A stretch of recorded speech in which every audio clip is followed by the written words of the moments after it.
আল্লাহ তাআলা বলেন, তুমি ওই দিনকে ভয় করো যেদিন তোমার মুখে তালা লাগিয়ে দেওয়া হবে আর তোমার হাত পা তোমার কৃতকর্মের সাক্ষী দেবে। সূরা ইয়াসিন আয়াত ৬৫। আল্লাহ তাআলা আরও বলেন, আমি ইচ্ছে করলেই সবাইকে হেদায়েত দান করতে পারতাম, কিন্তু আমার এই কথা অবশ্যই সত্য যে আমি মানুষ এবং জিন দ্বারা জাহান্নাম পূর্ণ করব।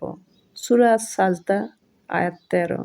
রাসূলুল্লাহ সাল্লাল্লাহু আলাইহি ওয়াসাল্লাম বলেছেন, যে ব্যক্তি অন্যের গুনাহ নিয়ে খোঁটা দেয়, আল্লাহ তাকে সেই গুনাহ না করানো পর্যন্ত মৃত্যু দেবেন না।